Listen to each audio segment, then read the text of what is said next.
The joke left my mouth before I had time to dress it up as anything safer or wiser. If you hate this building so much, I said, tightening the hitch on my travel trailer in the parking lot behind our condos, you should just come with me. I expected a laugh, maybe an eye roll, maybe one of those polite neighbor smiles people give when they are already backing away to avoid a long conversation. But Claire Donovan did not do that. She looked at my trailer, then straight at me. She was holding a large duffel bag in one hand, and the cold autumn rain was shining in her hair. "Okay," she said softly, like it was an answer she had been standing there waiting for a very long time. That was the moment I should have paused. A sensible man would have asked a string of logical questions. Where are you going? Why are you holding a bag? Are you in trouble? Do you even understand that I was joking? Instead, I just stood there like a fool. A man who had spent 52 years learning how to be calm and rational, only to have his entire education undone by a single word from a woman. My name is Jack Mercer. I restore old furniture for a living, which means I spend most of my days with sandpaper, scraping away and bringing back things other people gave up on. Tables with water rings, chairs with cracked legs, cabinets with bad histories from broken families. I always told myself I understood damaged wood better than damaged people. At least that was the lie I used to comfort myself for years. I lived in a small condo complex outside Portland, Oregon. It was the kind of place with too many rules about trash bins and never enough parking spaces for the residents. My wife, Ellen, had been gone 6 years by then. Cancer did what cancer always does. It came in quiet, took up all the space, and left a terrible silence behind when it went. After she died, I bought a used 24-foot travel trailer from a retired couple in Bend.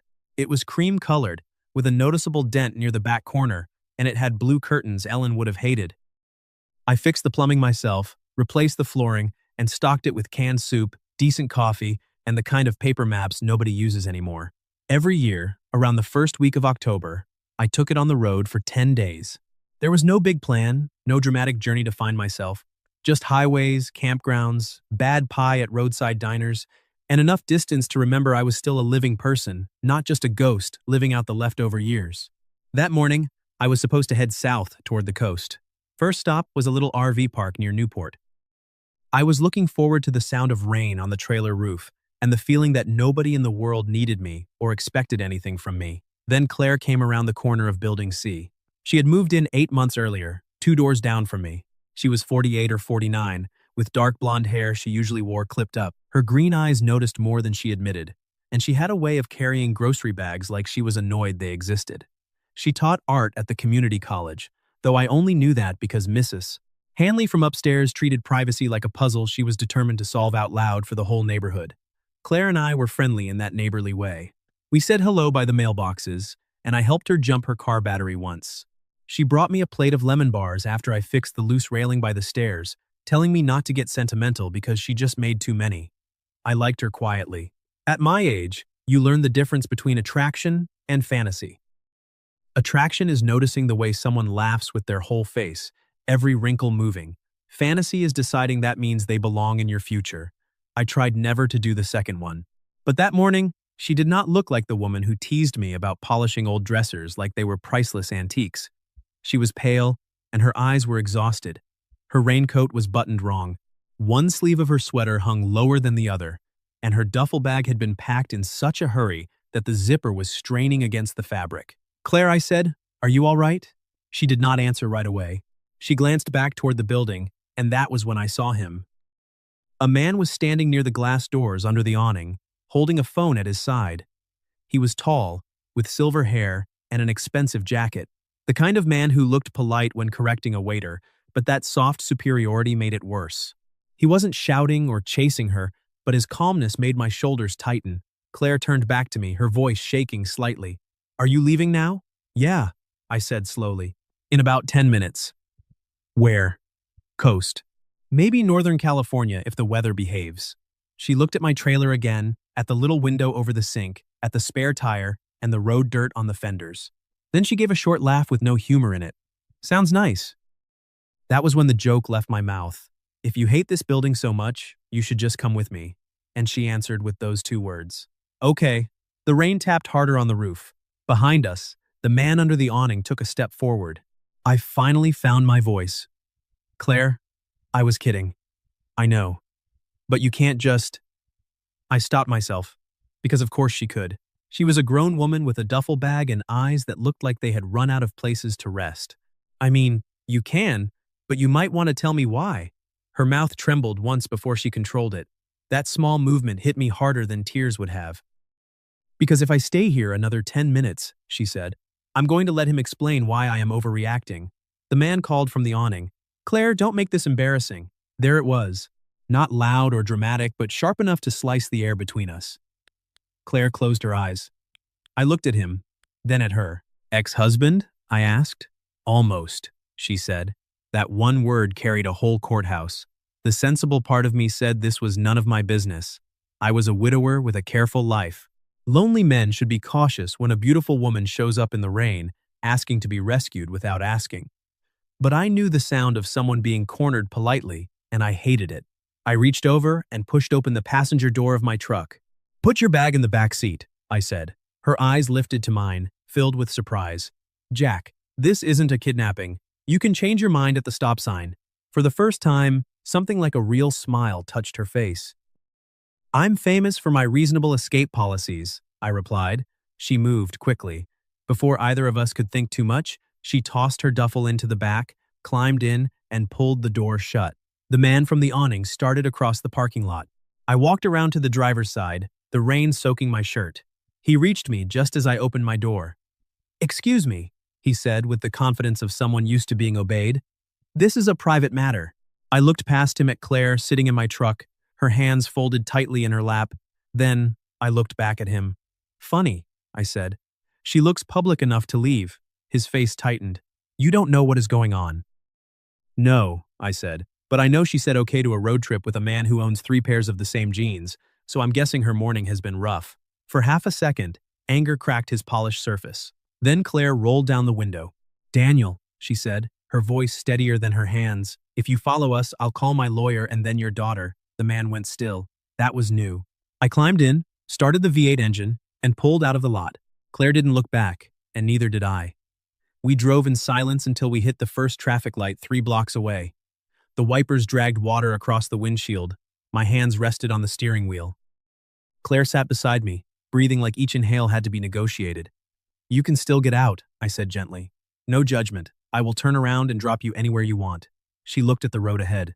Then she reached into her coat pocket, pulled out her phone, and held it toward me with the screen lit. There were 17 missed calls and 1 text from Daniel. If you leave with him, I will tell everyone what you did. Claire's voice was quiet when she said, I need to tell you something before you decide whether you still want me in your truck. I kept my eyes on the light, though it had turned green.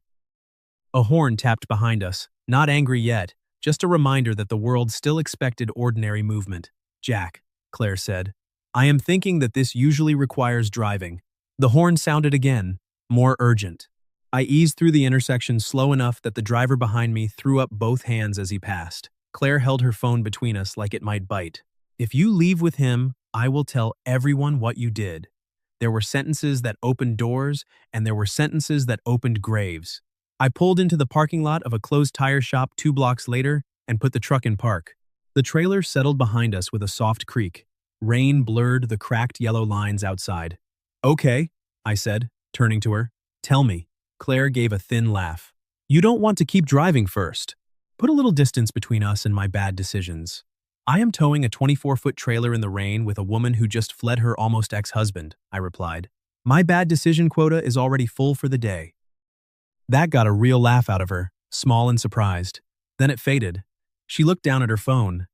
Daniel didn't hit me. I should say that first. I waited. People always want a simple story. Bruises, police photos, something they can understand without feeling complicated. She rubbed her thumb along the edge of the phone case. Daniel is smarter than that. We were married 21 years, she said. He is a cardiologist, well-respected, charming in public, generous when anyone could see him being generous. He remembered birthdays, donated to the right fundraisers, cried at his mother's funeral. But at home, he corrected the way I loaded the dishwasher until I stopped loading it. Then he complained I didn't help. He told me my paintings were interesting in the voice people use for children. He tracked our accounts because he said I was bad with money. He made friends with my friends better than I did. I knew men like that. Not intimately, thank God, but I had refinished enough dining tables while husbands hovered nearby, answering questions meant for their wives. Claire swallowed. When I finally filed for divorce, he acted wounded, like I had shot him during grace. What did he mean by what you did? I asked. Her jaw tightened. For a moment, I thought she might change her mind, tell me to start driving, or tell me it was none of my business, which would have been fair. Instead, she unlocked her phone and opened a photo. It showed a painting. It was not a pretty one. A woman stood in a kitchen, only her face was not finished. The appliances behind her were too sharp, too clean. A man's shadow stretched across the floor long enough to touch her feet. In the corner, a small red bird lay against a window, its neck bent.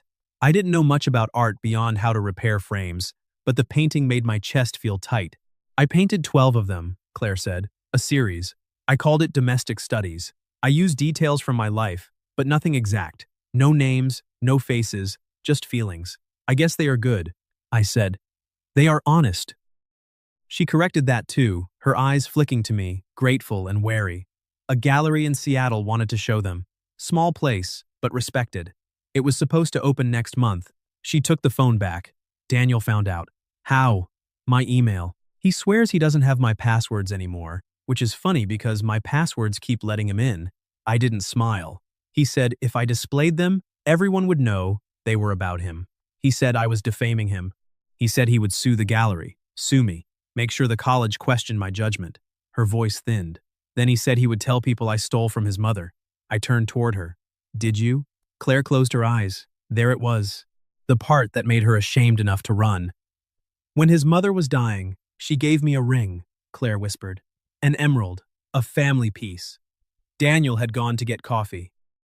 She put it in my hand and said, for when you need to remember you belong to yourself first. I felt something old and tender twist inside me. Did Daniel know? He knew she loved that ring. He knew it disappeared after she died. I didn't tell him because by then I had learned that anything given to me became something he managed. Do you still have it? Yes. Then that is not stealing. In court, maybe not, she said. But in a whisper campaign, it is different. Daniel doesn't need to win legally. He just needs to make me look unstable, greedy, and bitter. He is good at that. My phone in the cup holder buzzed. I glanced down. Mrs. Hanley, of course. I ignored it. Claire noticed and gave a humorless smile. News travels fast, she said. That woman could have warned Pompeii, I replied. My phone buzzed again. Then Claire's did. Daniel. She stared at his name until the call vanished. A voicemail notification appeared immediately after. Don't listen, I said. I have to know. No, you don't. But she pressed play. Daniel's voice filled the cab, smooth as polished stone. Claire, you are being irrational. I am worried about you. Getting into a vehicle with a man you barely know is not normal behavior. I have already spoken to Elaine. She agrees. This is concerning. Come back before this becomes something we can't fix. Claire went rigid. Elaine, I asked. My sister, she whispered. The voicemail continued. And if Jack Mercer thinks involving himself in my marriage is wise, he should understand I know things about him, too. The blood in my veins cooled. Claire stopped the message. Neither of us moved for a few seconds. Then I laughed once, not because anything was funny. Well, he works fast. Claire turned to me. What does he know about you?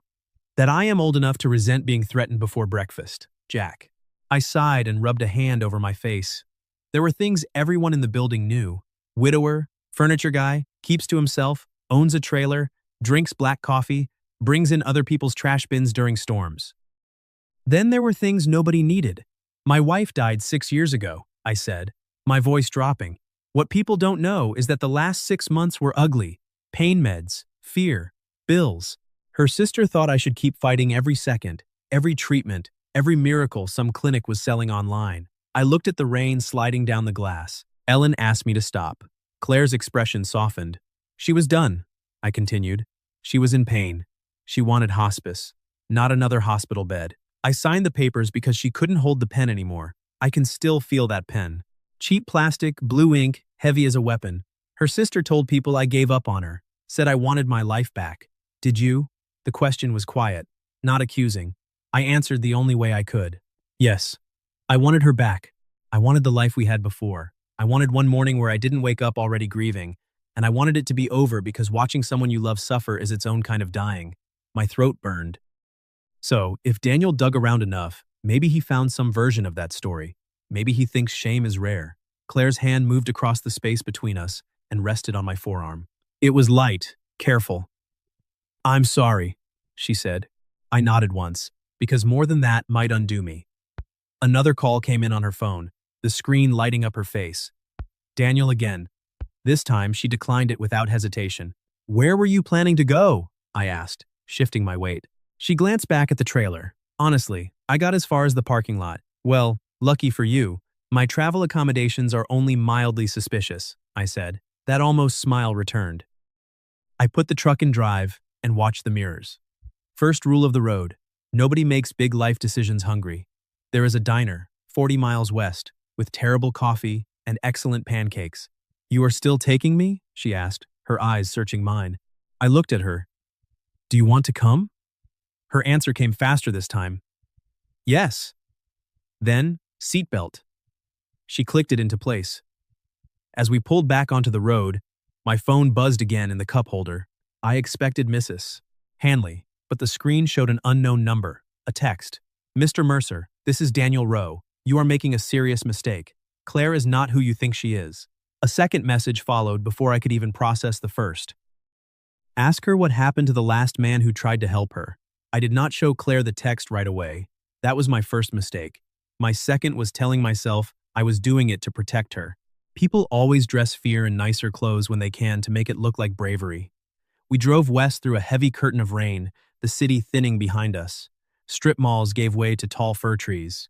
The trailer followed with its familiar weight, tugging at the truck on curves, reminding me that every choice had momentum and consequence. Claire leaned her head against the window, eyes open, not sleeping, not even close. Her phone lay face down in her lap. Mine sat in the cup holder, screen gone dark, carrying Daniel's message like a live coal. Ask her what happened to the last man who tried to help her. I lasted 12 miles until we hit a long, straight stretch past a Christmas tree farm. I said. Daniel texted me. Claire didn't move, but something in her face shut like a heavy door. What did he say? I picked up my phone and handed it over. She read both messages once, then twice, then she laughed low and bitter. Of course, that is not my favorite answer. She passed the phone back. His name was Michael Torres.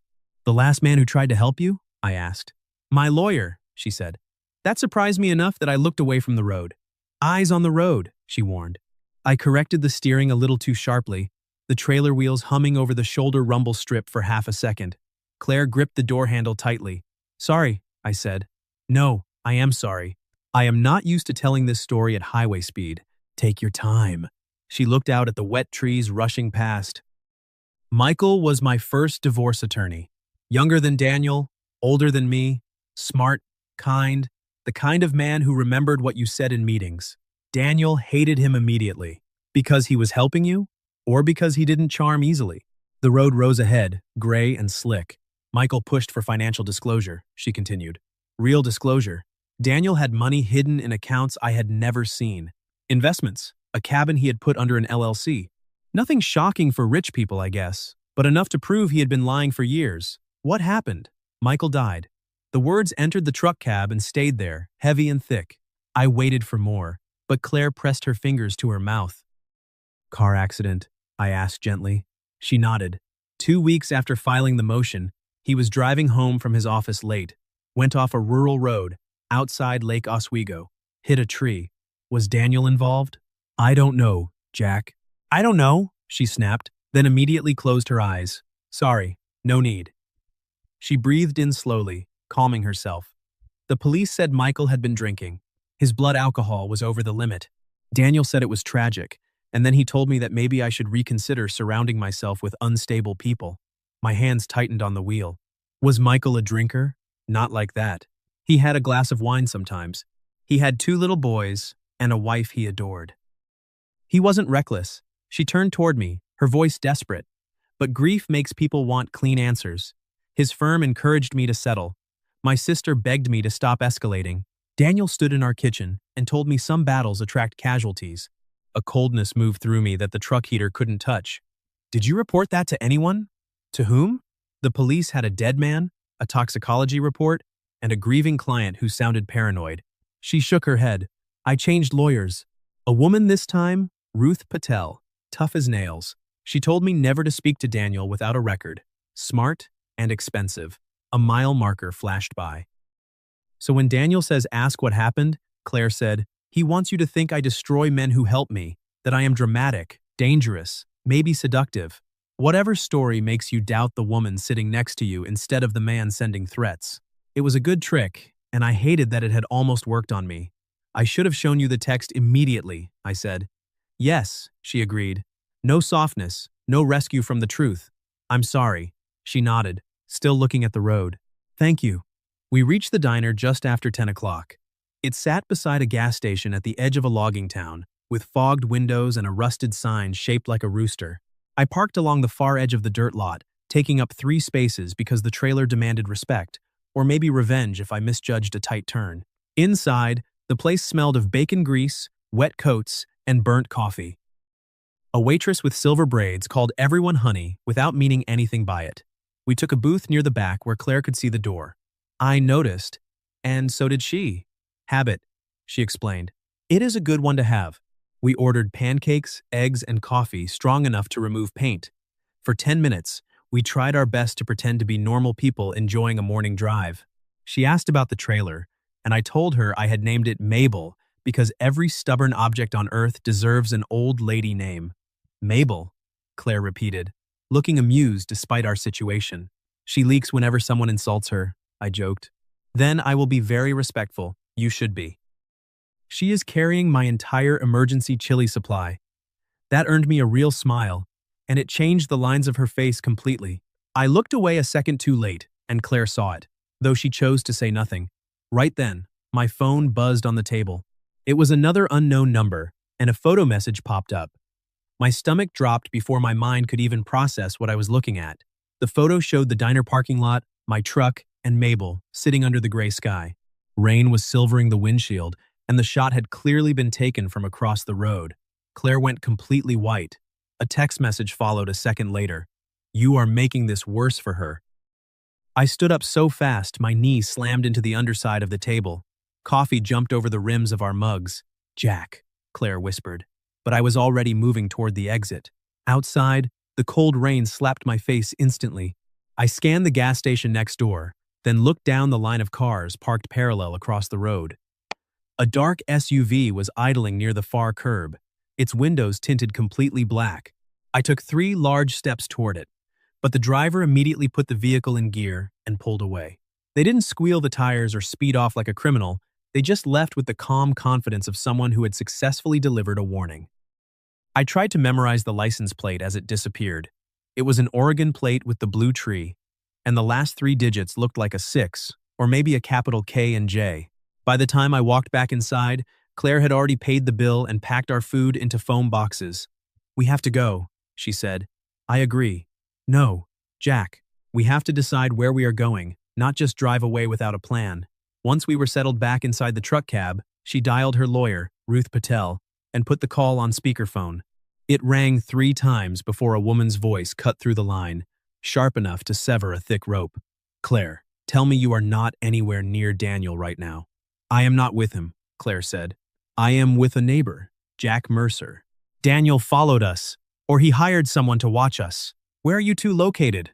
Ruth demanded. Claire looked at me, uncertain.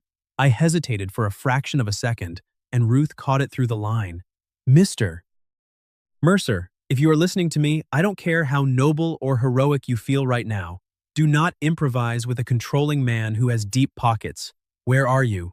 I gave her the name of the logging town and the diner. Get back on the main road immediately, Ruth ordered. Do not go to any campground reservation under your name. Do not use Claire's credit cards under any circumstances. Claire, is your phone location turned off? Claire froze in her seat. Ruth let out a quiet curse over the line. Turn it off right now, or better yet, power the entire device down. Claire immediately pushed the button to shut it off. Mr. Mercer, Ruth continued, do you know of anywhere private and completely isolated, not a family member's house, and not somewhere obvious? I thought of my original plan to go to Newport, but that reservation was in my name. Then I remembered a small piece of land. Ellen's late brother, Tom, had owned an acre outside Yachats. It was a half-cleared space above a rushing creek with a gravel pad and an old power hookup he used for visiting campers. After he passed away, his daughter inherited it but never visited. I had parked Mabel there twice in the past. I think I know a place, I said. Go there right now, Ruth said. Send me the address from your phone only. Claire, listen to me very carefully. Daniel filed an emergency welfare check request 30 minutes ago. He is officially claiming you are emotionally unstable, experiencing a breakdown, and that you may have been taken by an older male neighbor against your better judgment. Claire closed her eyes tightly. Of course he is using that angle. There is more, Ruth said. He attached a signed statement from your sister. The interior of the truck seemed to shrink around us. Claire's voice dropped to a whisper. What did Elaine say? She stated that you have been increasingly erratic and paranoid since the separation, that you invented stories of cruelty out of normal marital conflict, and that you are obsessed with humiliating Daniel through obscene paintings. She also claimed you have a history of attaching yourself to men who feed your resentment. I grabbed my phone from the seat and turned it face down. Claire's face was entirely blank. Keep reading, she whispered. No, Claire, I said firmly. You can read that poison yourself later if you want to, but I am not going to feed it to you. A flash of anger crossed her eyes, but it quickly dissolved into something much heavier. She is my sister, she whispered. I am sorry. She used to hide in my bedroom when our parents fought, Claire said, her voice cracking. She would crawl into my bed and put her cold feet against my legs for warmth. I failed my own math tests because I stayed up helping her with her homework. I gave her my very first car when she got pregnant at 19. The rain kept drumming against the roof, and the sound of the nearby creek seemed to grow louder through the glass. Daniel paid for her oldest son's rehab, Claire said suddenly, as if a puzzle piece had finally clicked into place. I didn't even think about it until now. Elaine told me it was a loan, and Daniel told her that family helps family.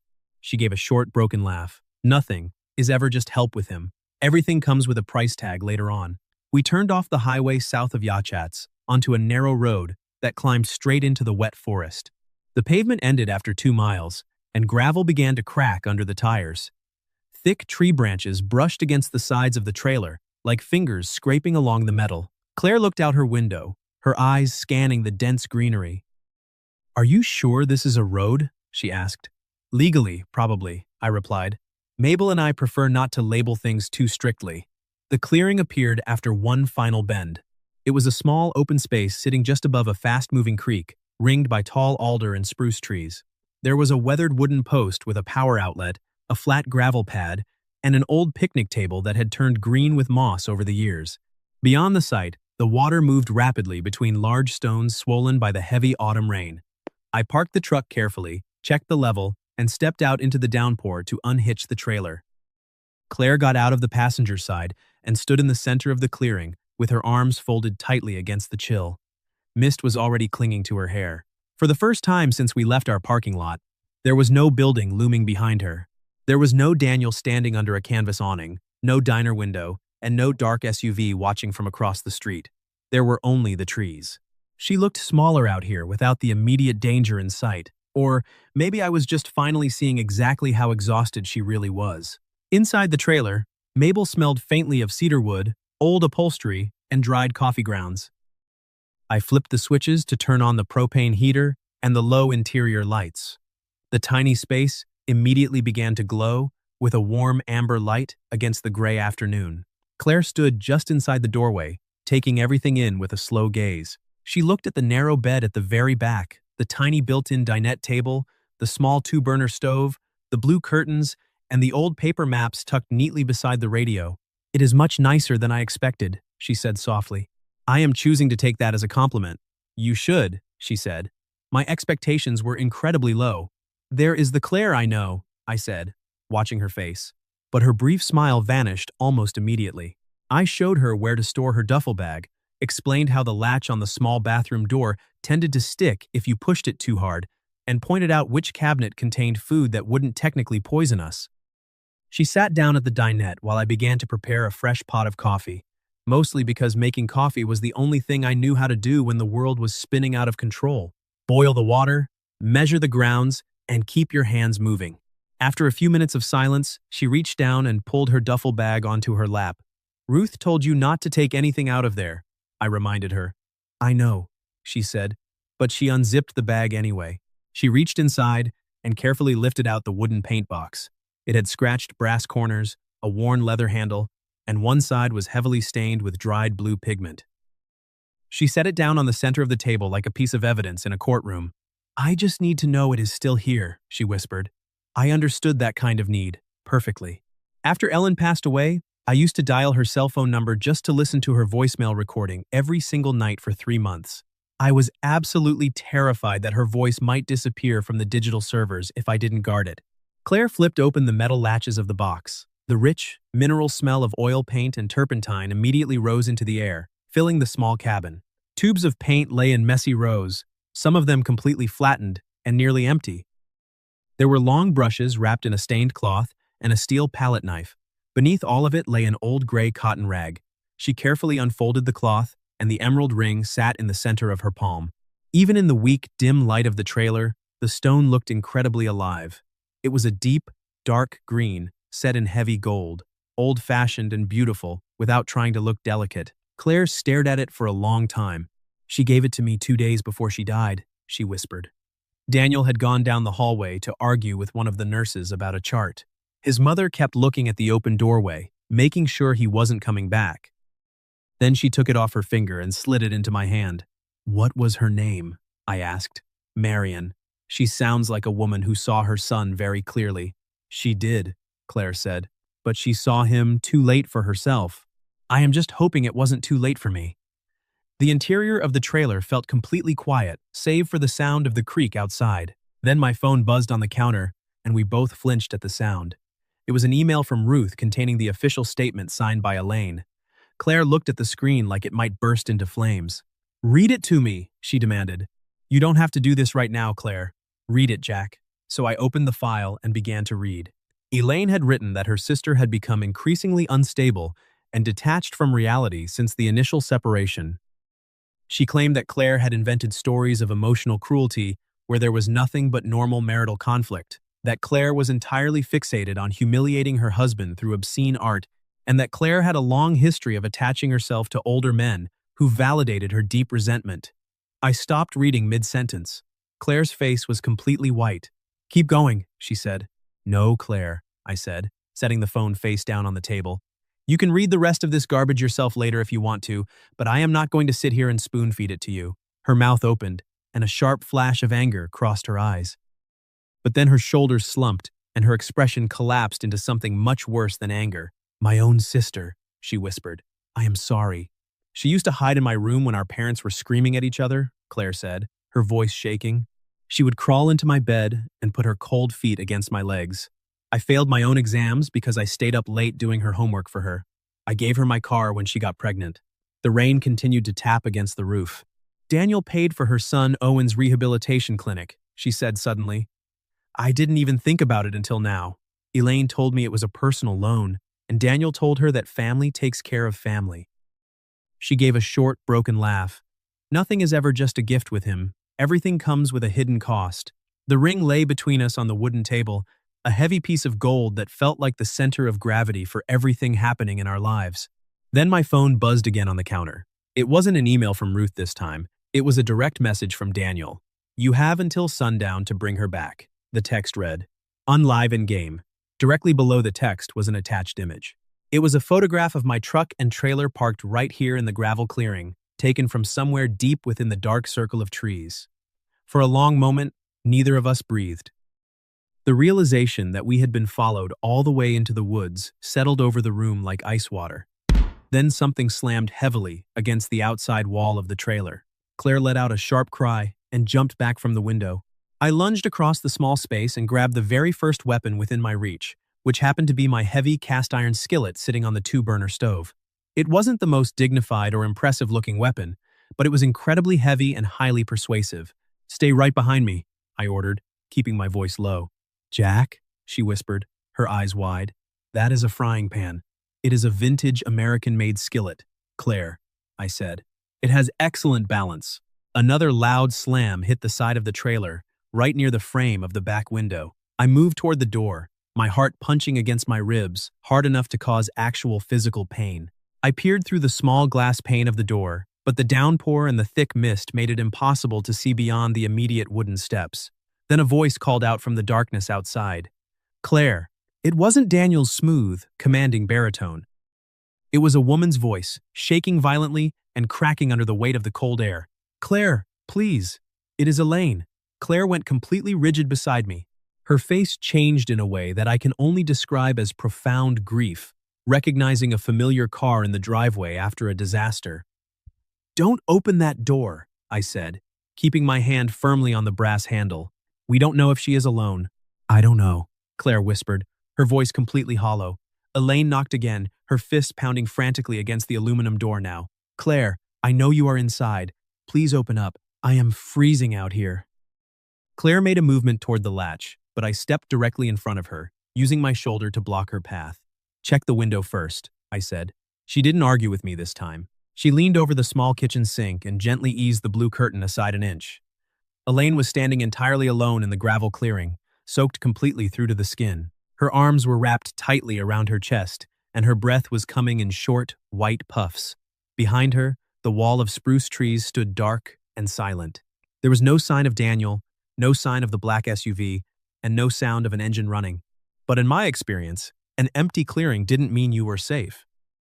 It just meant the danger was hiding better. I cracked the trailer door open an inch, keeping the heavy brass security chain locked firmly in place. Step back from the steps, I said through the opening. Elaine stared at the cast-iron skillet in my right hand, her eyes blinking rapidly against the rain.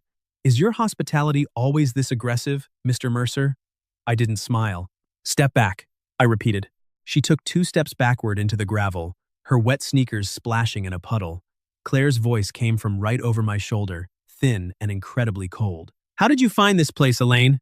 Elaine's eyes filled with tears instantly, the water tracking down her pale cheeks. Daniel, she whispered, and Claire flinched at the name. He put something inside your wooden paint box, Elaine said quickly, the words tumbling out of her mouth as if she was terrified. I would slam the door in her face. A digital tracker. He only told me about it after you drove out of the condo parking lot this morning. He told me that if I actually cared about your safety, I would help him bring you back home before you completely ruined your career and your life. Claire turned her head slowly to look at the dinette table behind us. The wooden paint box sat wide open, its internal trays exposed, and the emerald ring was still gleaming against the gray cloth. For a long, agonizing second, nobody in the trailer moved a muscle. Then I reached out, unhooked the security chain, threw the door wide open, and pulled Elaine inside out of the storm. Got it. I will tighten the pacing and conclude the entire story in the next 2 parts. No lists, no bold formatting, just smooth text for your voice generator. Here is Part 7. Part 7. The Revelation and the Approaching Engine. Elaine stumbled into the trailer, dripping wet and shivering violently on Mabel's wooden floor. Her gaze shifted immediately from Claire to the emerald ring on the table and then back to her sister's pale face. Oh God, Elaine whispered, holding her wet arms tight against her chest. You really do have it. Claire's expression hardened into something completely unyielding. Did you come all the way out into the woods just to confirm his inventory for him? She asked. I came because he is on his way right now, Elaine said, her voice cracking with panic. The small trailer seemed to shrink around the 3 of us instantly. I reached past Elaine, locked the heavy deadbolt on the door, and turned down the volume on my phone. How far away is he? I asked. 10 minutes, maybe less by now, Elaine said, wiping rain from her forehead. He made me ride in the SUV with him to track the signal, but we got into a massive fight at the highway turnoff. I realized what he was actually doing, so I forced him to stop, got out of the vehicle, and ran ahead through the trees to find you first. Why would you do that after what you signed? Claire asked, her voice tight with betrayal. Elaine looked completely wrecked. Because he wrote every single word of that statement, Claire. I just signed it. I told myself it was mostly true because I was scared and angry, and I didn't want to look too closely at the reasons why you were leaving. I told myself Daniel was just trying to help our family. He paid for Owen's rehabilitation clinic, Claire said, her voice flat. Elaine nodded, tears finally spilling over her eyelids. And he reminded me about that money every single month. He made sure I knew exactly what would happen to my son if that financial support disappeared. Claire looked away toward the small window. I am so sorry, Elaine sobbed, taking a step toward her sister. I was terrified he would stop helping us. I was terrified Owen would relapse, and I was too afraid of choosing you and losing the financial safety net Daniel kept offering me. It was never safety, Elaine, Claire said softly. It was just a longer leash. I know that now, Elaine whispered. Outside the trailer, the faint, low rumble of a heavy engine began to echo through the gravel clearing. It wasn't right next to us yet, but it was coming up the final ridge of the trail. I reached onto the counter, grabbed my phone, and immediately dialed Ruth Patel's number. She answered before the first full ring finished. He is here, I told her. The local police are already en route to your coordinates, Ruth replied over the line, her tone completely professional. I dispatched them the moment you sent me that photo from the diner parking lot. Stay inside the vehicle. Do not confront him under any circumstances, and make sure your phone is recording everything. Elaine wiped her wet face with the sleeve of her soaked sweater. He will act completely calm if the police arrive, she warned us. He knows exactly how to look like the reasonable person in the room. Claire stared down at the emerald ring on the table for a long moment. Then she drew a deep breath and stood up completely straight. No, she said, her voice suddenly finding a terrifying level of steel. This time he won't be able to do that.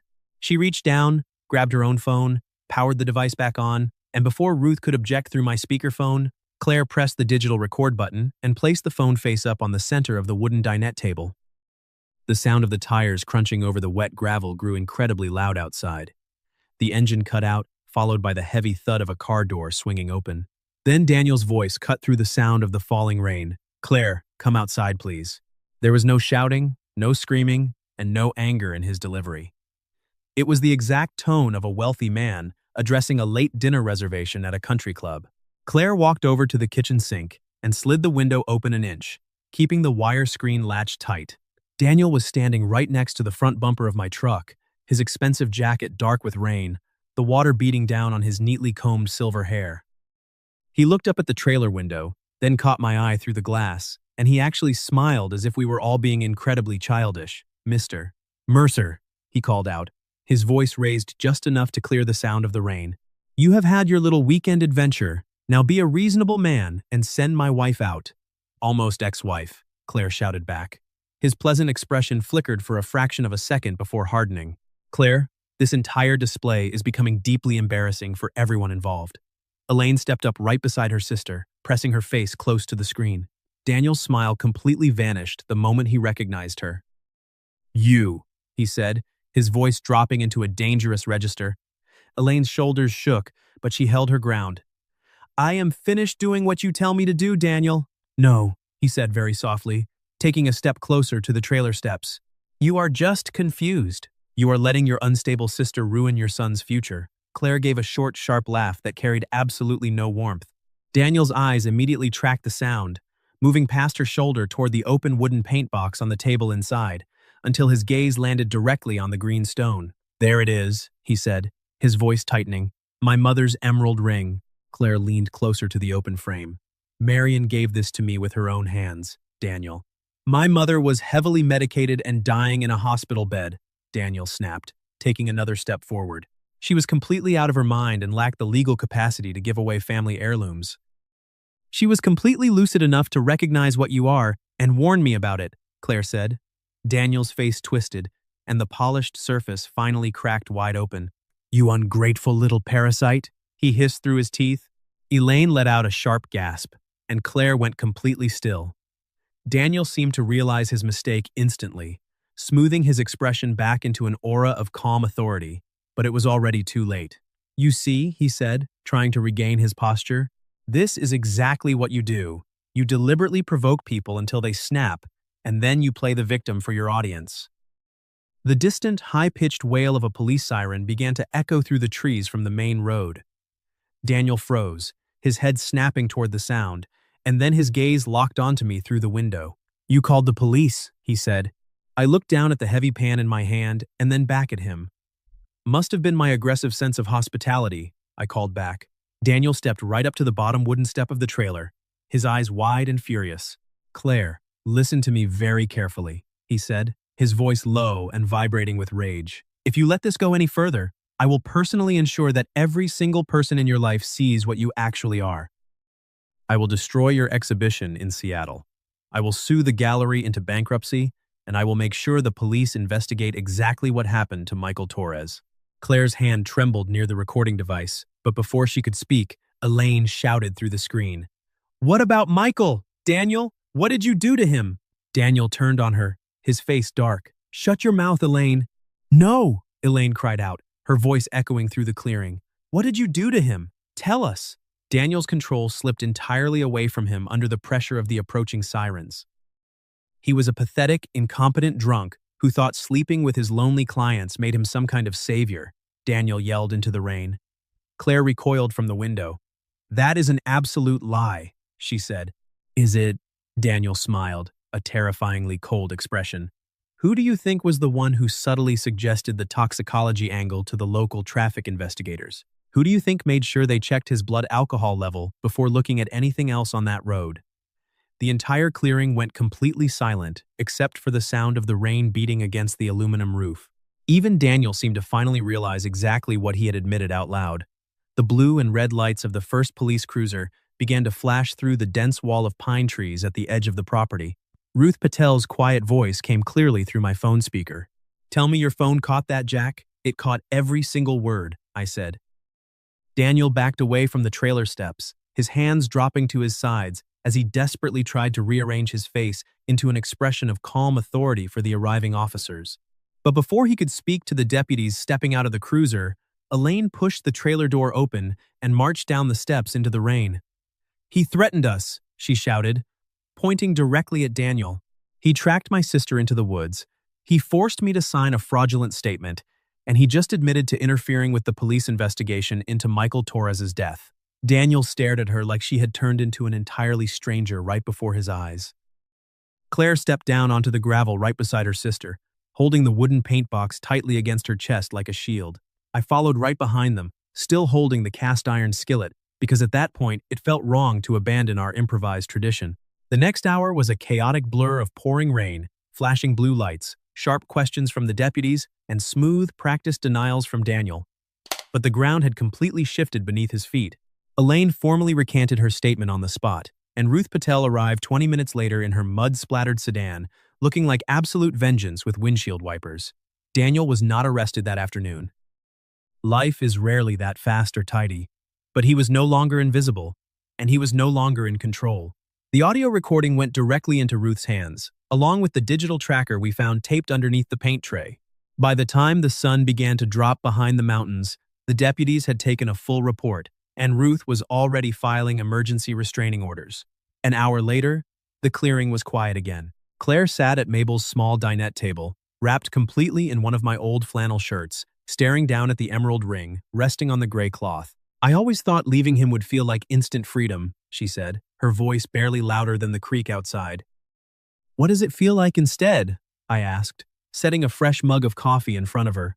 "Like major surgery without anesthesia," she whispered. I nodded, sitting down across from her. "Freedom is always highly overrated on the very first day. It takes time for the skin to heal." She looked up at me then, her green eyes tired, rain-washed, but completely alive. "I ruined your annual road trip, Jack." I glanced around the interior of the trailer, looking at the muddy floorboards, the empty coffee cups, the skillet sitting on the counter, and then back at the woman sitting across from me with her entire life cracked open but still firmly in her own hands. "No," I said softly. "You didn't ruin it, you just changed the route." 6 months later, Claire's art series officially opened at the gallery in Seattle under the title Marion's Window. The emerald ring did not return to Daniel's family. Instead, it sat inside a small glass display case right beside the first canvas, accompanied by a small white card that read, "A gift from a woman who remembered who she was." Daniel's medical reputation and social standing did not collapse overnight, but the public record began to rot from the inside out, which was close enough to justice for us. Elaine and Claire were not magically healed either. Sisters do not undo years of fear and betrayal with a single conversation in the woods, but they started with regular coffee dates, then longer phone calls, and eventually, the truth. As for me, I still take Mabel out on the highway every October. Only now, there are 2 coffee mugs sitting in the cupboard, a permanent box of oil paints tucked neatly under the bed, and a woman who constantly tells me that my emergency chili needs more emotional development. Sometimes, When the autumn rain taps loudly against the trailer roof and the open highway unrolls for miles ahead of us, Claire reaches across the seat and takes my hand in hers. And every single time she does, my mind goes right back to that morning in the parking lot, the bad joke, the heavy duffel bag, and the one word that changed everything. What would you have done if you joked that your neighbor should join your road trip, and she said yes, like she had been waiting for a way out? Have you ever had one unexpected moment turn into the beginning of something much bigger than either of you planned? Tell me your own story in the comments below. If you like this video, leave a like, hit subscribe, and I will see you all in the next one.